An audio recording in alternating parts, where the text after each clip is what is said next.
अगर भगवान से कहा जाए कि आपका भक्त भूखा है, तो क्या भगवान चल पड़ेंगे? अगर कहा जाए कि वो भक्त बहुत गरीब है, तो क्या भगवान अपने मंदिर से बाहर आएंगे? और अगर कहा जाए कि वो भक्त अपमानित होकर रो रहा है, तो क्या भगवान नंगे पांव अंधेरी रात में चल पड़ेंगे? पुरी में एक रात यही हुआ था। पुरी धाम की रात, पुरी जगन्नाथ धाम। रात का सन्नाटा, मंदिर के द्वार बंद, घंटियों की गूंज थम चुकी थी। पूरा नगर सो रहा था, लेकिन भगवान जगन्नाथ जाग रहे थे। उनकी विशाल आंखों में आज अद्भुत बेचैनी थी, जैसे कोई दूर से उन्हें पुकार रहा हो। गरीब भक्त। मंदिर से दूर एक टूटी हुई झोपड़ी में एक वृद्ध भक्त रहता था। नाम था दीनबंधु।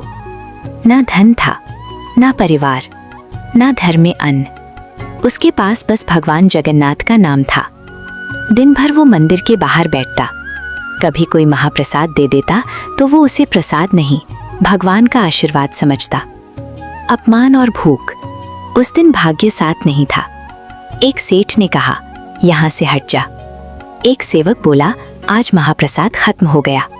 दीनबंधु चुपचाप लौट आया। पेट खाली था, लेकिन मन में शिकायत नहीं थी।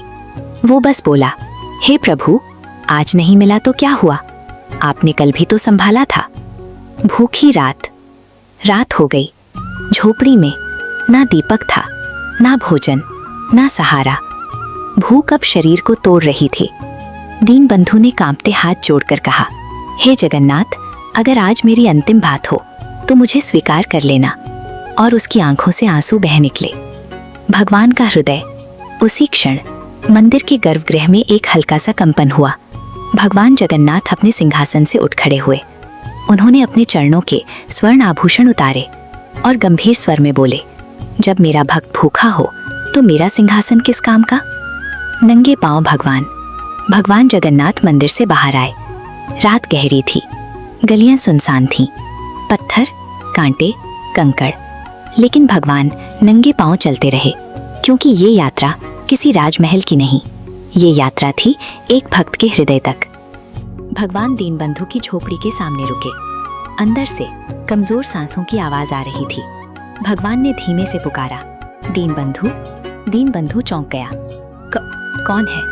जब दीनबंधु बाहर आया तो उसके पैरों तले जमीन खिसक गई। सामने भगवान जगन्नाथ खड़े थे। दीनबंधु जमीन पर गिर पड़ा।